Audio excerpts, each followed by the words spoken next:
हाँ, हो गया, चलो। हो गया। फिर से पढ़ो। प्रत्येक छिद्र, पेज नंबर 36, पिश्चिल विशद। आयुर्वेदिक मत के अनुसार प्रत्येक द्रव्य समान रूप से पिश्चिल एवं विशद गुणों से युक्त होता है, किंतु जल एवं पार्थिव में विशेष रूप से इन गुणों की प्रधानता परिलक्षित होती है। प्रत्येक छिद्र से स्रावित होने वाले स्राव पिश्चिल एवं विशद गुण युक्त होते हैं। जैसे नाक से छींक के दौरान जल युक्त छींकें स्वस्थ व्यक्ति की सूचक है। छींकों की संख्या सामान्य से कम अधिक होने पर रोगों की सूचक है। सामान्य से सामान्य रूप से व्यक्ति को एक दो छींकें अवश्य आनी चाहिए, अन्यथा ये फेफड़ों के रोग का सूचक है। नाक से गाढ़ा स्राव पिश्चिल होता है तथा इसका उपचार अपेक्षित है। इसी प्रकार आंख से नेत्रों की सफाई के दौरान जल तथा म्यूकस के रूप में द्रव निकलते हैं। पिश्चिल स्राव चिपचिपा गाढ़ा होता है, जबकि विशद स्राव पारदर्शी एवं साफ प्रतीत होता है। आंख से कीचड़ दो कारणों से आता है, एक स्थानीय तथा दूरस्थ कारणों से। आंख में संक्रमण होना और आंख से निरंतर मल का स्राव मनुष्य की सृजनात्मक शक्ति के लिए उत्तरदायी शुक्राणु के प्रभावित होने के कारण होता है। स्वस्थ शुक्र का गुण पिश्चल है तथा शुक्र के गुण प्रभावित होने पर रोगावस्था में उसका मल, जिसे हम खमल कहते हैं, पिश्चिल हो जाता है। अतः शुक्र ऊतक के रूप में पिश्चिल होता है और उसका मल भी पिश्चिल होता है। शरीर में कौन कौन से द्रव्य विशद अथवा पिश्चिल होने चाहिए, रोग के निदान के समय इसका परीक्षण करके उपचार दिया जाना अपेक्षित है। 9th, मृदु एंड कठोर। पंच महाभूतों में जल की कठोरता मृदुता, पार्थिव की कठोरता अथवा आकाश महाभूत की मृदुता अथवा खरता, इन महाभूतों की पहचान उपरोक्त गुणों के द्वारा संभव है। जल का मृदु गुण इसे उपयोगी बनाता है और इसकी कठोरता अनुपयोगी। पृथ्वी महाभूत की तो पहचान ही कठोरता से होती है। पार्थिव मूल रूप से कठिन है, किंतु इससे पूर्व के सभी महाभूतों के गुण निहित हैं, अतः कठोरता की मात्रा घटती बढ़ती रहती है। शरीर में छोटी बड़ी हड्डियां शरीर के ढांचे को संतुलित करने के लिए पार्थिव के रूप में विद्यमान है, किंतु अस्थि में 30% जल होने के कारण अस्थियां इतनी कठोर नहीं है कि वे क्रियाशीलता खो बैठे। जब अस्थि में पार्थिव बढ़ने लगता है तो ऑस्टियो सेल्स बढ़ने लगते हैं और जल बढ़ने पर ऑस्टियोपोरोसिस होता है। अतः और मृदु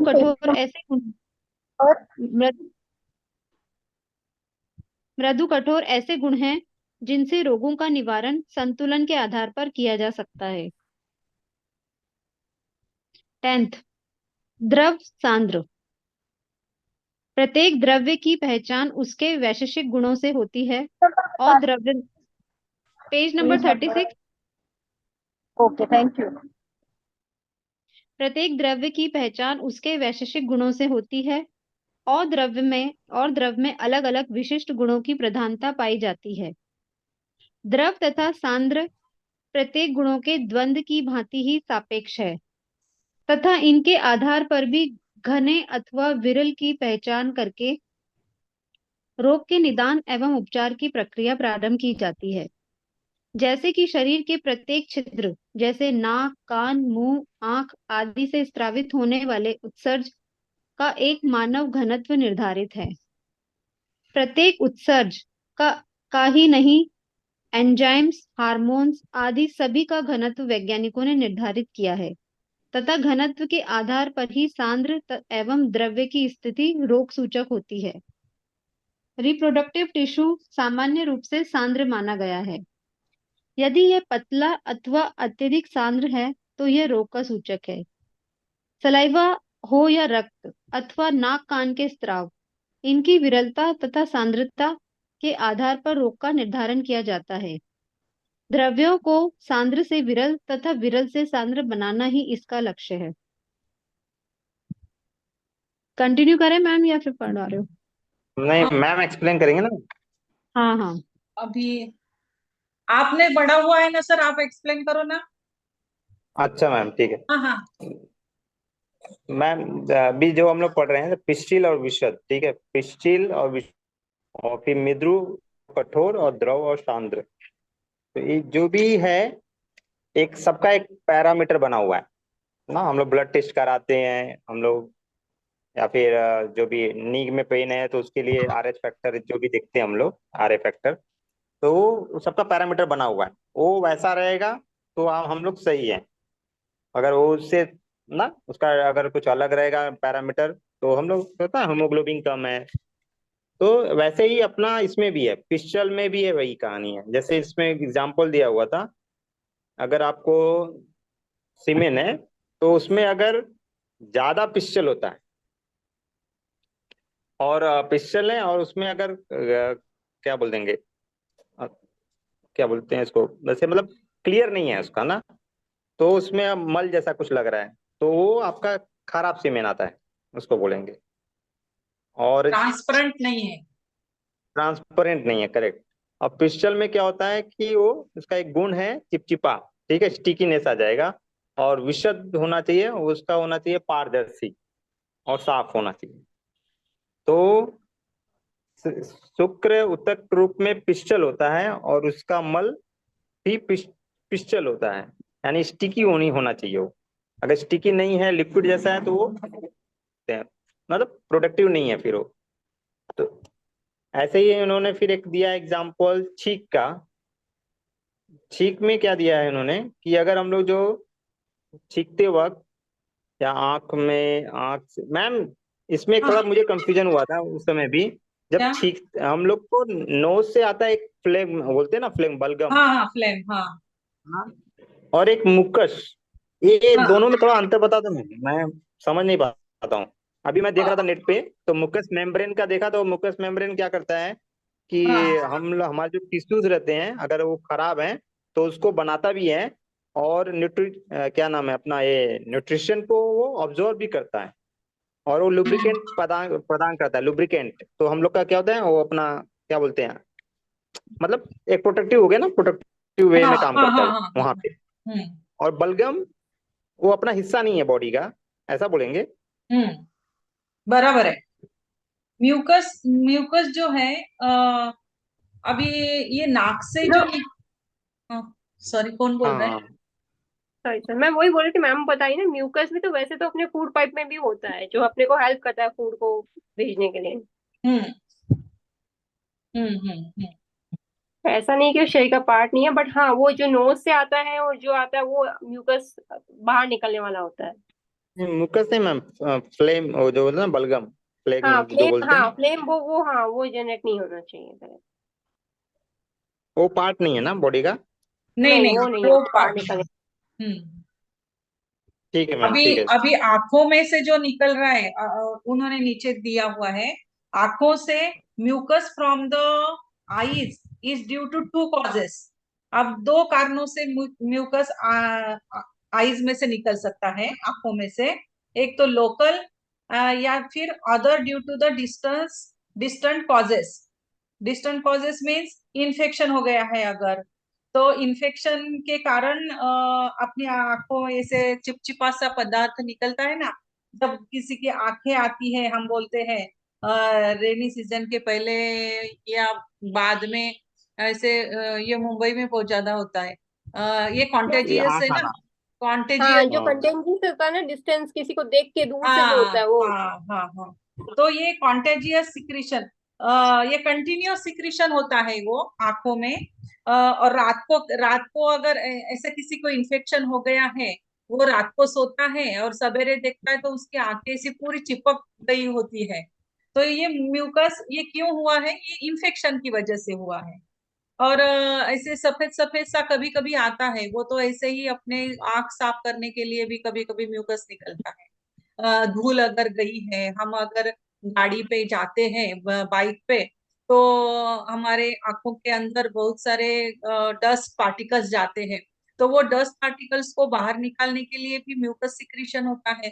तो फिर वो थोड़ा सा बाहर आ जाता है।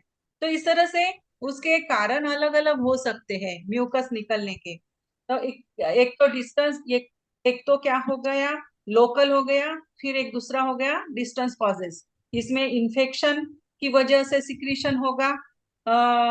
ये हो गया आंखों का। वैसे अभी आपने रिप्रोडक्टिव ऑर्गन्स के बारे में बताया, वैसे ही नाक। मैम हम्म। जैसे मुकस का निकलता है तो मुकस हाँ का भी ऐसा ही एक पैरामीटर होता होगा ना, कि अगर आपका ज्यादा हाँ निकल रहा है तो खराब निकला गया, या हाँ फिर हाँ उसका हाँ। क्वांटिटी स्टिकीनेस ज्यादा नहीं है स्टिकीनेस, हाँ। तो अभी ये देखो, खराब हो जाएगा अभी फिर। जब जब हमें सर्दी होती है, कोल्ड कोल्ड एंड कफ जब होता है, तो एकदम शुरू में जैसे ही हमें कोल्ड होता है तो एक सफेद खाली पानी पानी आता है। फिर एक दिन के बाद में क्या होता है, थोड़ा सा गाढ़ा सा पानी आता है। फिर तीसरे दिन वो पूरा हरा हरा पीला पीला सा हो जाता है। मतलब उसका कंसिस्टेंसी क्या होगी, उसका बदल गया ना वो। बढ़ गया, हाँ बढ़ गया, हाँ वो बढ़ गया गाढ़ा ना हो। वो। हाँ गाढ़ा गाढ़ा हो गया। तो ये म्यूकस सिक्रीशन जो है, वो म्यूकस सिक्रीशन अलग अलग टाइप का हो सकता है। स्टिकी स्टिकी भी हो सकता है। ये नोज से, अपने सर्दी से ही हम देख सकते हैं। ट्रांसपेरेंट, शुरू शुरू में ट्रांसपेरेंट था, लेकिन बाद में क्या हो गया, वो गाढ़ा गाढ़ा हो गया, उसको कलर भी आ गया और थिक भी हो गया। तो ये हो गया। जी और मैम। हाँ, अब जैसे फिर ही वो गाढ़ा मृदु हो गया कठोर, तो उसका डिसीज में कन्वर्जन हो जाता है।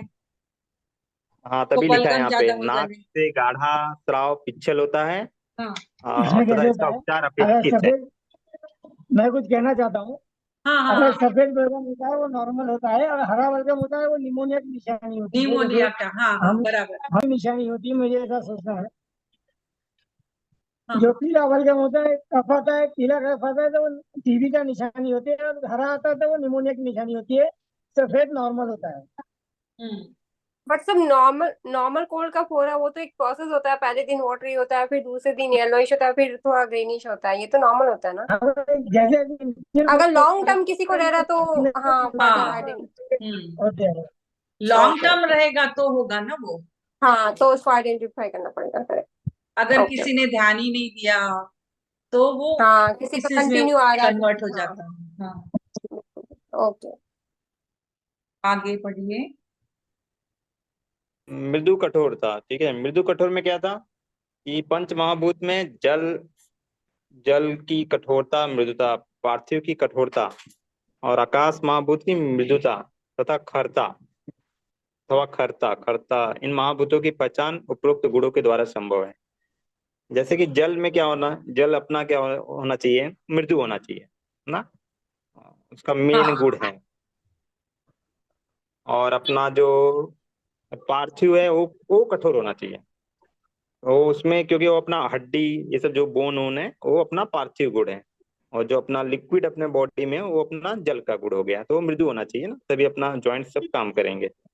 और आकाश क्या है, आकाश महाभूत की मृदुता अथवा खरता। मैम इसमें आकाश में हम्म। रफनेस कहाँ से आ गया मैम, रफनेस खरता इंग्लिश में देखो मैम। हाँ हवा इसमें। हवा हवा। हवा, खरता मैंने हवा। प्रशांत सर, मैं केस स्टडी बताना चाहता हूँ, बहुत काम की है। क्या? एक मिनट सर, एक मिनट, एक मिनट सर। मैम ये हाँ, खरता है कि नहीं, बस ये कंफर्म कर दो। ये सॉफ्टनेस और हार्डनेस है वो खरता। हार्डनेस है, खरता मीन्स हार्डनेस। हाँ आकाश हाँ। महाभूत सॉफ्टनेस एंड हार्डनेस है। No softness no and hardness. Roughness. खड़ता खड़ता ही सॉफ्टनेस सॉफ्टनेस सॉरी रफनेस लिखा है मैम। रफनेस रफनेस ना। रफनेस रफ रफ मैम ये रफनेस। आकाश कैसे रफनेस होगा। खुश्क हवा बोलते हैं ना, जैसे खुश्क हवा जो वैसा फील होता होगा। हाँ सर सर, ये देखो, ठंडी के मौसम में हमें परसों ही हुआ था अपने ये। ठंडी के मौसम में अलग टाइप की हवा होती है। ड्राई ड्राई रीजन जहाँ पे होता है वहां की हवा भी अलग सी होती है। अब ह्यूमिड जो सी लेवल के पास के जो हवा होती है, वो अलग टाइप की हवा होती है। तो इन सभी वायु जो है, उसमें ये आकाश ही बोलेंगे ना हम। तो ये आकाश में कहाँ कहाँ पे सॉफ्टनेस है, कहाँ कहाँ पे हार्डनेस है, कहाँ पे रफनेस है। तो ये वो जगह वो कौन सी जगह पे है वो ज्यादा इम्पोर्टेंट है। उसकी वजह से वो रफ्ता सॉफ्टनेस और वो होता है हार्डनेस ऑफ एलिमेंट।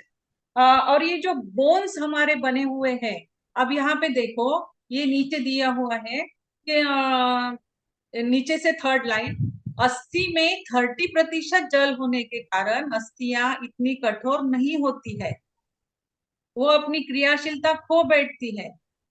अगर अगर अस्थि में 30% जल उसमें है कि इसकी वजह से वो ज्यादा कठिन नहीं है, वो पार्थिव है, पार्थिव तो है, उसकी वजह से वो कठोर है। लेकिन ऐसे ही हर एक एलिमेंट का संयोग बना हुआ है ना, एक ही एलिमेंट से बना हुआ नहीं है हमारा। सभी ऑर्गन्स जो है, सभी ऑर्गन्स बोलो, बोन्स बोलो, ब्लड बोलो, तो ये अलग अलग टाइप के जो संयोग से बने हुए हैं। तो इसमें सभी पंच महाभूत उसमें है, सभी पंच महाभूत, उसका परसेंटेज अलग अलग है। बने हुए हैं वो पंच महाभूत से ही बने हुए हैं, सभी ऑर्गन, सभी संयोग, सेल्स वगैरह, टिश्यूज वगैरह, लेकिन उनका परसेंटेज अलग अलग है। तो उसकी वजह से क्या होता है ना कि कहीं पे अगर पार्थिव ये क्या बोलते, पृथ्वी तत्व बढ़ गया, जल तत्व बढ़ गया, किसी में आकाश तत्व बढ़ गया, तो उसकी वजह से ये जो सभी लक्षण है, क्या बोल रहे हैं अपन, ये क्या सीख रहे हैं आप, गुण, एट्रीब्यूट्स, ये गुण उसके उसके ऊपर निर्धारित होते हैं कि वो मैम एक लघु क्वेश्चन है, है रुक्ष है। कि जो अस्थि है हाँ। अपना अस्थि, हम्म। मैम इस पे देखा, वो लिखा है पार्थिव बढ़ने लगता है, ठीक है, अस्थि हाँ। में। हाँ। तो इसको बोलते हैं ऑस्टियोसेल बढ़ने लगा, और हाँ। जल बढ़ने पे ऑस्टियोपोरोसिस होता है, ठीक है। हाँ। हाँ। ये दो अलग अलग हड्डी की बीमारी है क्या, ऑस्टियो और हाँ। ऑस्टियोपोरोसिस?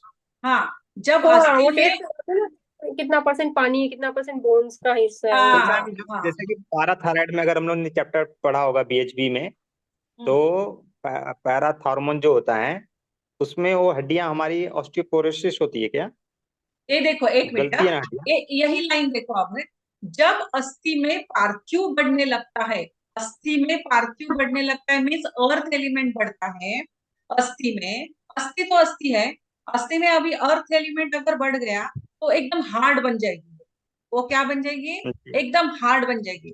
अगर उसमें, तो उसको हम क्या कहेंगे, ऑस्टियो कहेंगे। उस टाइम क्या हम्म। कहेंगे, ऑस्टियो कहेंगे। अगर उसमें जल बढ़ने लगा, अब यहाँ पे क्या पृथ्वी तत्व नहीं बढ़ रहा है, अभी अस्थि में क्या बढ़ रहा है, जल बढ़ रहा है, उसी अस्थि में। हाँ? हम्म। तो अस्थि में अगर जल बढ़ने लगा तो उसको हम ऑस्टोफोरोसिस कहेंगे। अब यहाँ पे क्या हो गई, वो अभी हार्ड नहीं होगी, अब वो मराठी में ठिसूळ बोलते हैं, वो टूट जाएगी जल्दी से, है ना। जल्दी, हाँ। हाँ। तो वो जल बढ़ने के कारण क्या हो गया, ऑस्टियोपोरोसिस हो गया, उसमें पोरोसिस हो गया, ऑस्टियोपोरोसिस।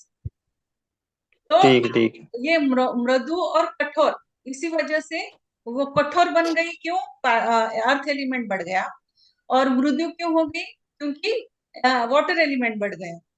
तो वाटर जी। एलिमेंट बढ़ने से मृदु हो गई, और अर्थ एलिमेंट बढ़ने से कठोर हो गई। तो ये दो गुण जिनके रोगों का निवारण संतुलन के आधार पर किया जा सकता है। तो फिर हम क्या करेंगे, ऑस्टियो अगर हो गया है तो अर्थ एलिमेंट को हम सीडेट करेंगे। अगर ऑस्टियोपोरोसिस हो गया है तो हम क्या करेंगे, यहाँ पे वाटर एलिमेंट को सीडेट करेंगे। हाँ मैम, यही लिंक मैं उससे कर रहा था, थायराइड में होता है ना, थायराइड हाइपोथायराइड में। हाँ। हाँ। हाँ। हाँ। तो उसमें एक में हड्डी गलती है और एक में हड्डी बढ़ती है। हाँ। तो वो यही जो हम लोग, करेंगे, यही यही। अब आगे द्रव और सांद्र, द्रव और ठीक है, सांद्र अभी मीन्स द्रव, एक द्रव सांद्र डेंस सर। और रेरिफाइड, डेंस और एक मिनट मैम, रेरिफाइड। रुक जाओ, एक मिनट। सरीन सर कुछ कहना चाह रहे थे तो कह दीजिए अभी। हेलो सरीन हमारे सर, नेबर कोई में एक एग्जांपल लेडी दे। रहती है, उनके पैर की हड्डी टूट गई थी, तो हड्डी बढ़ नहीं रही थी। डॉक्टर ने पूछा आप पानी कौन सा पीते हो, तो बोले मैं फिल्टर का पानी पीते, उन्होंने इमीडिएट फिल्टर का पानी बंद किया और नॉर्मल पानी पीने को बोला। और विद इन ए मंथ उनका उनका बोन नॉर्मल हो गया, पैर का बोन जो है ना नॉर्मल हो गया। हाँ, उसमें मिनरल्स हड्डी बढ़ाने वाले मिनरल्स। ज्यादा आते हाँ हाँ, हैं। Thank you sir. Right sir. अभी देखो द्रव सांद्र है, देखो द्रव सांद्र में क्या है, इसमें हमारा देखा है कि इस द्रव और सांद्र, सांद्र मीन्स अपना कॉन्सेंट्रेटेड बहुत ज्यादा घना हो जाना, और वेरीफाइड द्रव और में क्या होता है, डेंस। हाँ, और इसमें क्या होता है, इसमें द्रव में मतलब थोड़ा दूर दूर हो जाना ना, मॉलिक्यूल्स आपस में थोड़ा दूर हो जाते हैं, इसलिए वो द्रव हो गया। तो अभी ये क्या है कि हर गुण एक दूसरे के सापेक्ष चलते हैं। जैसे अभी देखो मृदु कठोर ना, हड्डी के लिए अगर ज्यादा मृदु हो गया तो हड्डी बेकार होने लगी, तो एक बैलेंस सबका चाहिए आपस में। वैसे ही घना और विरल, विरल की पहचान करके रोग के निदान और उपचार की प्रक्रिया प्रारंभ की जाती है। तो यानी कोई भी, जैसे हम लोग बोल रहे थे ना, कोई भी सब चीज का एक मानक तैयार किया गया है कि नाक कान मुख आंख से आदि से जो भी स्रवित होगा उसका एक मानक है, जो भी एक्सक्रीशन होगा एंजाइम या हार्मोन, यानी इसका भी मानक है। तो यानी कि सब जो वैसे ही जैसे अपना एक होता है ना, स्टूल भी अगर देखेंगे तो कैसा होना चाहिए, एक यूरिन भी होना चाहिए तो कैसा होना चाहिए ना। आदमी अगर किसी से क्या बोलते हैं डिप्रेशन में चला जाए तो कितना डिप्रेशन में जाना चाहिए ना, पता चला शाम को टेंशन है ठीक है, लेकिन सुबह ठीक हो जाए। तो हर चीज का एक मान क्या बोल देंगे, मानक है, यानी हर चीज का एक पैरामीटर दिया गया है। सालिवा, सालिवा हो या रक्त या नाक या कान, इनकी विरलता तथा सांद्रता के आधार पर रोग का निर्धारण किया जाता है। तो इसका भी वही है, सालिवा, किसको ज्यादा सालिवा निकल रहा है, वो एकदम विरल हो गया है, और उनका सांद्रता इन द सेंस वही घना नहीं हो पा रहा है वो ज्यादा, मतलब वही। मैम ज्यादा अंतर नहीं है ना इसमें, हाँ पिक्चल नहीं विशद, पिक्चल भी वैसा ही नहीं। कुछ है ना। हाँ ठीक है, तो अभी हम लोग विरल जैसे का तरल हुआ ना, हम्म, विरल का मतलब तरल। विरल। हाँ, विरल का मतलब सर तरल, तरल समझ सकते हैं, विरल मतलब ना सर ऐसा समझो, नहीं, जैसे ना विरल का सर, मतलब है वो दूर दूर दूर दूर, दूर दूर हो जो होता है ना, दूर दूर, बहुत करेक्ट दूर दूर दूर बिखरा ओके। दूर बिखरा सा। दूर दूर, करेक्ट बीच बीच करेक्ट में बहुत सारा हाँ, गैप है, बीच में गैप गैप हो है। हाँ, जाना, बीच में और गैप ज्यादा। हाँ गैप ज्यादा, गैप ज्यादा। गैप ज्यादा है, करेक्ट मैम, मतलब मेन मेन हमारा एग्जांपल ये है, गैप हाँ ज्यादा, लिक्विड पूरा नहीं बोल। चलो ठीक है, अभी सामान्य गुण पे चलते हैं। हम्म शिल्पी मैम यस सर। कंटिन्यू करिए। 10 सामान्य गुण। फर्स्ट, संयोग। प्रत्येक द्रव्य की उत्पत्ति स्वतंत्र रूप से होती है, किंतु द्रव्यों के एक दूसरे के साथ संयोग के द्वारा ही उत्पत्ति सृष्टि का क्रम जारी रहता है। पूरी सृष्टि का आधार ब्रह्म एवं जीव का संयोग ही है। आयुर्वेद के अनुसार जीव, शरीर तथा आत्मा का संयोग है। चेतना चेतना शरीर, इंद्रिय, मन और आत्मा के संयोग के कारण ही प्रकट होती है। यद्यपि संपूर्ण ब्रह्मांड पिंड अनंत द्रव्यात्मक अव्यात्मक है, किंतु प्रत्येक इकाई एक दूसरे से संयोग करके ही ब्रह्मांड अथवा शरीर का निर्माण करती है। पूर्वी दर्शन के अनुसार इस संयोग के सिद्धांत के आधार पर ही शरीर के प्रमुख अवयवों जैसे कि यकृत, हृदय, गुर्दे, फेफड़े तथा सभी यांग अवयव जैसे कि आमाशय, छोटी आंत, बड़ी आंत, पित्ताशय, मूत्राशय, इन सभी को संवेद क्रिया के कारण ही श- शरीर स्वस्थ रहता है। यदि एक अवयव का संयोग टूटता है तो शरीर में रोगों की झड़ी लग जाती है।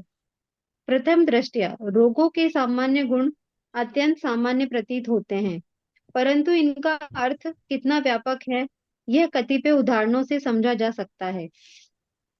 जहां पूर्वी दर्शन संयोग सिद्धांत के आधार पर शरीर की क्रियाशीलता एवं सक्रियता के उपचार को संपूर्ण उपचार की संज्ञा देते हैं, वहीं पाश्चात्य दर्शन के अनुसार प्रत्येक अवयव की क्रियाशीलता एवं उपचार की प्रक्रिया को उन अवयवों से अलग माना गया है।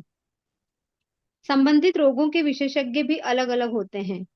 इसके कारण रोगियों को महंगा एवं बहुस्तरीय उपचार लेना पड़ता है। जबकि पूर्वी उपचार पद्धति में एक ही चिकित्सक सभी अवयवों की क्रियाशीलता के निर्धारण में समर्थ है। यहाँ तक कि प्रत्येक कर्मेंद्रिय ज्ञानेंद्रिय का मस्तिष्क से विशेष संयोग होने के कारण एक ही उपचार से एक अवयव विशेष जोड़ कर्मेंद्रिय ज्ञानेंद्रिय ग्रंथि शारीरिक प्रणाली बॉडी सिस्टम अथवा मनोवृत्ति एवं मनोभाव तक का उपचार संभव है। आयुर्वेदिक एक्यूपंक्चर में ईश्वरीय दिव्यता का आधार होने के कारण एक्यूपंक्चर की अन्य शाखाओं की तुलना में इसके प्रभाव अपेक्षाकृत अधिक व्यापक पाए गए हैं। संयोग द्रव्य का ऐसा गुण है जो सभी द्रव्यों में अपना विशिष्ट स्थान रखता है। इस आधार का चिंतन करने पर द्रव्य का प्रत्येक अणुभाग परस्पर संयोग करके शरीर का निर्माण करता है। इसी ब्रह्मांड का प्रत्येक अणुभाग स्थूल ब्रह्मांड के निर्माण में सहायक है।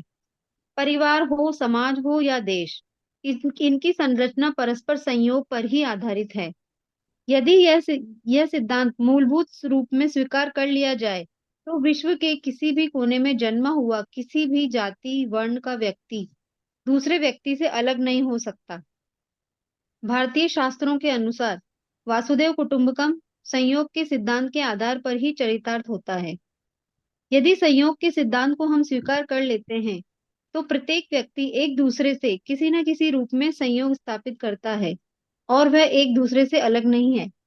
एक दूसरा उदाहरण गणित विज्ञान से है। प्राथमिक संख्याएं 0, 1, 2, 3, 4, 5, 6, 7, 8, 9 मानी गई हैं और इनके आधार पर इनका प्रसार 10, 11, 12 to 19, 20 to 29, 30 to 39, 40 to 49, 50 to 59, 60 to 69, 90 to 99 इसी प्रकार अनंत तक संभव है।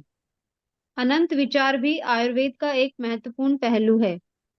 प्राथमिक तथा अनंत संख्याओं में से कोई भी अलग हो जाए तो संख्याओं की पूरी संरचना ही प्रभावित हो जाती है। उस एक लुप्त संख्या मिसिंग नंबर के कारण संख्या प्रणाली अपूर्ण हो जाती है। जी मैम, थैंक यू। ओके, अभी कल करेंगे वो बाकी जो बचा हुआ। ठीक है, हाँ, अभी ठीक देखो मैम अभी एक्सप्लेन करो अभी। हाँ, सामान्य गुण, सामान्य मतलब जो सभी के अंदर एक जैसा है वो सामान्य हो गया ना। हमारा शरीर जो है ये अभी एलिमेंट्स हमने पढ़े हैं, द्रव्य पढ़े हैं हमने। द्रव्य कौन कौन से हैं?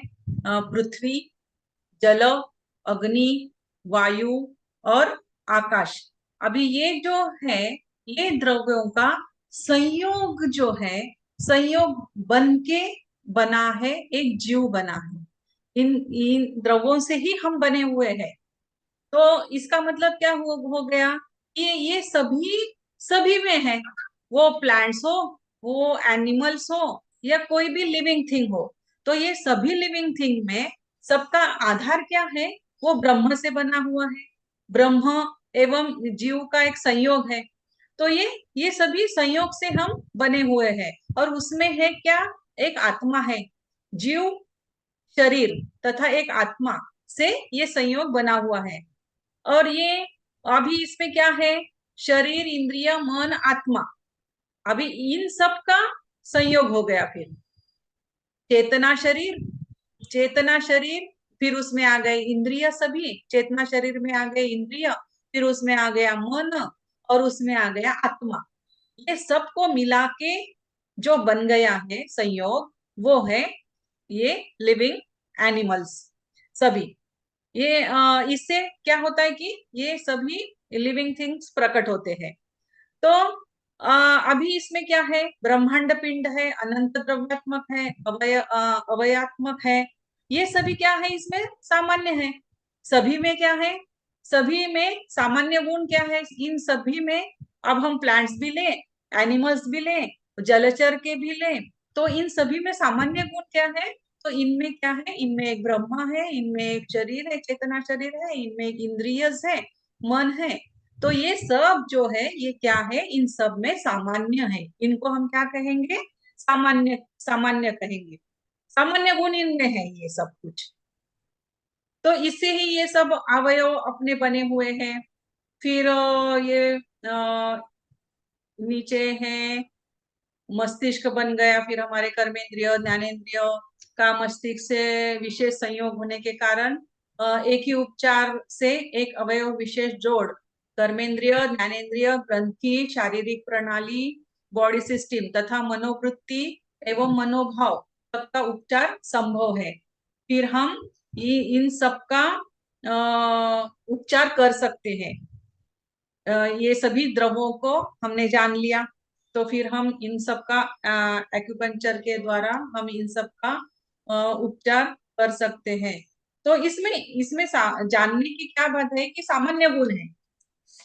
सामान्य गुण आया समझ में सबके? सब में सामान्य क्या है? मैं सांस ले रहा हूँ मैं भी। क्या? सांस ले रहे? हाँ, वो सभी लोग ले रहे हैं ना, ऐसा मैं ही नहीं ले रहा हूँ ना, ये सामान्य है। बराबर है, बराबर है। सभी लोग सांस ले रहे हैं। सामान्य गुण है वो। जी मैम, हाँ एनिमल भी ले रहा है, हम भी ले रहे हैं, सभी लोग ले रहे हैं। हाँ हाँ। तो इसी के आधार पर है वसुधैव कुटुंबकम संयोग सिद्धांत। ये इसी सिद्धांत पे चलता है ना सभी का चरितार्थ। और इसे एक गणित के विज्ञान से भी जोड़ दिया है इसमें कि सामान्य क्या है उसमें 0 से लेके 9 तक वो सामान्य है। फिर उससे कितनी बड़ी संख्या बनती है, कितने कितने अलग टाइप के बनते हैं। वैसे ही ये 5 द्रवों से कितने सारे एनिमल्स बनते हैं, कितनी सारे सृष्टि पे अलग अलग अलग अलग जीव बनते हैं। लेकिन सामान्य क्या है उसमें? उसमें ये 5 द्रव्य है।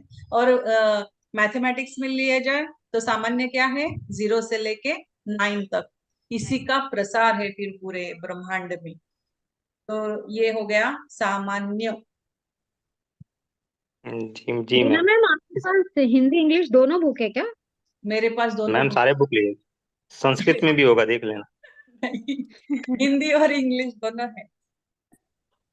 ओके मैम अभी ओके। किसी का संस्कृत अच्छा है ना, तो ये चरक संहिता का ही पढ़ो, जिसका संस्कृत बढ़िया। हाँ, ये अभी यहाँ पे। हाँ मैम, अभी खत्म होने वाला है ना, टाइम हो गया है। हाँ, अपरिसंख्येया लोकावयव विशेषः पुरुषावयव विशेषः अप्यपरिसंख्येया तेषा यथा स्थूल कतिचित भावान सामान्यमभिप्रेत्योदाह हरिष्याम्यः तानेकमना निबोध सम्यग् वर्णमानान्निवेश षड्धातवः समुदिताः पुरुष इति शब्दः लभन्ते। तद्यथा पृथ्वी व्यापस्तेजो वायु राकाशम ब्रह्म चाव्यक्तमिति एत एव च षड्धातवः समुदिता पुरुष इति शब्द लभन्ते। अभी इसमें मैं पढ़ देता हूँ हिंदी। हाँ पढ़ो हिंदी पढ़ देता हूँ। पढ़ो पढ़ो। लोक दिखलाई देने वाले इस संसार, लोक मतलब दिखलाई देने वाले संसार को बोलते हैं, कि अवय विशेष यानी भेद असंख्य है। लोक में, लोक के अवयव बहुत सारे हैं, असंख्य हैं, ठीक है, आपस में। उनमें से कुछ स्थूल भावों को दोनों में परस्पर समानता दिखलाने की दृष्टि से यहाँ उदाहरण स्वरूप प्रस्तुत करेंगे। जैसे हे अग्निवेश, सम्यक प्रकार से वर्णन किए जाते हुए उन भावों को एकाग्रचित होकर समझो। 6 धातुएं मिलकर लोक इस शब्द का संज्ञा को प्राप्त करती है। वे धातुएं इस प्रकार हैं: पृथ्वी, जल, तेज, अग्नि, तेज, वायु, प्रकाश तथा अव्यक्त ब्रह्म। ये ही 6 धातुएं मिलकर पुरुष इस शब्द संज्ञा को प्राप्त करती हैं। पुरुष यानी एक हम लोगों को मतलब एक बॉडी मिल गई ना मैम, यही मतलब है हाँ ना। हाँ हाँ। पृथ्वी, जल, पुरुष कोई ऐसा नहीं है कि हम मैन मैन, यहाँ पे मैन हाँ का अर्थ नहीं। नहीं। चलो फिर, कुछ आचार्य ने स्रोतों के अत्यंत अधिक होने के कारण इनको असंख्य कहते हैं, किंतु दूसरे आचार्य मन से वे गिनने योग्य हैं। मतलब इनमें भी अभी द्वंद्व है। कुछ बोलते हैं कि असंख्य नहीं, कुछ बोलते हैं कि नहीं, गिने जा सकते हैं।